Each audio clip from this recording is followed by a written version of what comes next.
मित्रांनो, महाराष्ट्राच्या एसटी प्रवाशांसाठी आली आहे मोठी खुशखबर। फक्त 585 रुपयात आता तुम्ही महाराष्ट्राच्या कोपऱ्यात कुठेही एसटीने प्रवास करू शकणार आहात। ही योजना काय आहे, कशी मिळेल पास आणि नेमका फायदा किती, चला तर जाणून घेऊया आपण या व्हिडिओमध्ये। नमस्कार मंडळी, मी आहे नीलम आणि तुमच्या सगळ्यांचं स्वागत आहे माझ्या चॅनल टेक गव्हर्नमेंट जॉबच्या YouTube चॅनलवरती। महाराष्ट्र राज्य मार्ग परिवहन महामंडळाने म्हणजेच MSRTC एसटी पास स्कीम 2025 सुरू केलेली आहे। या योजनेअंतर्गत फक्त 585 मध्ये अनलिमिटेड प्रवास करण्याची सुविधा सुद्धा उपलब्ध होते। तर चला आपण या योजनेबद्दल सविस्तर माहिती या व्हिडिओमध्ये जाणून घेणार आहोत। तर चला आपण या खास व्हिडिओला सुरू करूयात। एसटी पास स्कीम 2025 महाराष्ट्रात फक्त 585 रुपयात एसटीने कुठेही फिरा। महाराष्ट्र राज्य मार्ग परिवहन महामंडळ हे राज्यातील ग्रामीण आणि शहरी भागांना जोडणारे सर्वात मोठे सार्वजनिक वाहतूक साधन आहे। साधारणतः 18,000 पेक्षा जास्त एसटी बस राज्याच्या कानाकोपऱ्यामध्ये फिरत आहेत आणि दररोज लाखो प्रवासी या सेवेचा लाभ घेत आहेत। 2025 पासून महामंडळाने प्रवाशांसाठी एक नवीन आकर्षण योजना जाहीर केलेली आहे, ती म्हणजे एसटी पास योजना 2025, ज्यामध्ये केवळ 585 मध्ये महाराष्ट्रभर अमर्याद प्रवास करायची सुवर्ण संधी उपलब्ध होणार आहे। ही योजना केवळ स्वस्त प्रवासाचे तिकीट नसून ग्रामीण शहरी जोडणी, शिक्षण, रोजगार आणि पर्यटन यासाठी महत्त्वाची ठरणार आहे। चला तर आपण या योजनेबद्दल सविस्तर माहिती जाणून घेऊयात। सर्वात आधी आपण जाणून घेऊयात एसटी पास योजना 2025 म्हणजे काय। एसटी पास 2025 अंतर्गत फक्त 585 भरून कोणत्याही प्रवाशाला संपूर्ण महाराष्ट्रातील एसटी बसने महिनाभर कुठेही प्रवास करता येणार आहे। हा पास घेणाऱ्याला ठराविक मार्ग, जिल्हा किंवा मंडळाची मर्यादा राहणार नाहीये। जिल्हा पलीकडील प्रवास, इंटर डिस्ट्रिक्ट आणि महाराष्ट्रभरात कुठेही प्रवास या दोन्हीसाठी हा पास लागू राहणार आहे।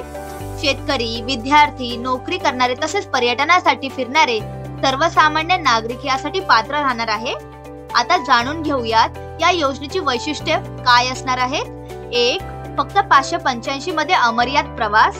2. राज्यातील सर्व एसटी बसेवर लागू होणार आहे ही योजना। 3. मासिक पास योजना 30 दिवस वैध असणार आहे, एक्सपायरी याची 30 दिवसानंतर होणार आहे। 4. ग्रामीण, शहरी, डोंगराळ व दुर्गम भागातील प्रवास सोयीचा। 5. विद्यार्थी व शेतकऱ्यांसाठी सर्वात फायदेशीर असणार आहे ही योजना। आता पाहूयात एसटी पास योजनेत कोणते पास प्रकार राहतील। सर्वसामान्य प्रवासी पास फक्त 585 मध्ये राज्यभर कुठेही प्रवास करू शकता। विद्यार्थी पास, कन्सेशन पास शाळा, महाविद्यालय, ITI, तांत्रिक शिक्षण घेणाऱ्या विद्यार्थ्यांसाठी सवलतीसह खास पास भेटणार आहे। शेतकरी पास, शेतमाल विक्रीसाठी बाजारात जाणाऱ्या शेतकऱ्यांसाठी विशेष योजना सुद्धा असणार आहे। महिला प्रवासी पास, महिलांच्या सुरक्षित व किफायतशीर प्रवाशांसाठी महिला पास पण असणार आहे। आता पाहूयात पास कसा घ्यावा, स्टेप बाय स्टेप प्रक्रिया आपण जाणून घेऊयात आता। 1. जवळच्या एसटी बस स्थानकात जावे। 2. पास साठी अर्ज फॉर्म भरावा। 3. ओळखपत्र किंवा आधार कार्ड द्यावे। 4. 585 शुल्क भरून पास मिळेल। 5. पास मिळाल्यावर लगेच वापरता येणार आहे तुम्हाला। भविष्यात MSRTC डिजिटल तंत्रज्ञान वापरून ऑनलाईन पास बुकिंग ऍपवर उपलब्ध करणार आहे, ज्यामुळे प्रवाशांना घर बसल्या पास सुद्धा मिळू शकतो। आता पाहूयात एसटी पास योजनेचे फायदे काय असणार आहे। 1. विद्यार्थ्यांसाठी काय फायदा आहे जाणून घेऊयात। शाळा व महाविद्यालयात जाण्या येण्यासाठी स्वस्त प्रवास, दुर्गम भागातील विद्यार्थ्यांना शिक्षणाची नवी संधी, मोठ्या प्रमाणावर शिक्षण सोडून देणाऱ्याचे प्रमाण कमी होईल। आता पाहूयात शेतकऱ्यांसाठी काय फायदा आहे। शेतमाल बाजारात नेण्यासाठी प्रवास स्वस्त असणार आहे। दररोज शहरात ये जा करायला शेतकऱ्यांना मोठी बचत होणार आहे। शेतकऱ्यांचा वेळ आणि खर्च दोन्ही कमी होणार आहे। आता पाहूयात रोजगारासाठी काय फायदा असणार आहे या पासचा।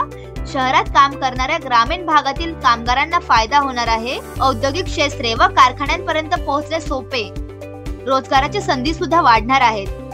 आता पाहूयात पर्यटनासाठी काय फायदा असणार आहे या पासचा। महाराष्ट्रात फिरणे परवडणारे होईल। अजंठा, वेरूळ, महाबळेश्वर, माथेरान, कोकण किनारे, विदर्भातील वन्यजीव अभयारण्ये सर्व ठिकाणी कमी खर्चात फिरता येणार आहे। आता पाहूयात एसटी पास योजनेचे आर्थिक महत्त्व काय आहे। प्रवाशांची संख्या वाढेल, एसटी बसेस रिकाम्या धावणार नाहीत। छोट्या प्रवासाचे तिकीट घेण्याऐवजी लोक पास निवडतील। दीर्घकाळात महामंडळाच्या उत्पन्नात वाढ देखील होणार आहे। आता पाहूयात या योजनेसाठी संभाव्य अडचणी आणि त्यांचे उपाय देखील आपण बघूयात। 1. बसेस कमी असतील तर प्रवासी त्रस्त होऊ शकतात, नवीन बसेसची पण वाढ होणार आहे। 2. ग्रामीण भागात बसेसची वेळ पाळली जात नाही, डिजिटल ट्रॅकिंग व वेळापत्रक देखील सुधारणा होणार आहे। 3. ऑनलाईन पास बुकिंग उशिरा सुरू होईल, तत्काळ तुम्ही ऍप वरून सुद्धा करू शकाल। आता पाहूयात कोणाला या योजनेचा सर्वात जास्त फायदा होणार आहे। 1.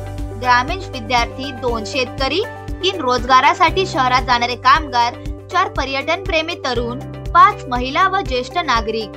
त्यामुळे मंडळी, ही योजना तुम्हाला परवडणारी प्रवास देते। नक्की अर्ज करा आणि योजनेचा लाभ घ्या। व्हिडिओ आवडली असेल तर माझ्या या चॅनल टेक गव्हर्नमेंट जॉबच्या YouTube चॅनलला नक्की सबस्क्राईब करा। व्हिडिओ आवडली असेल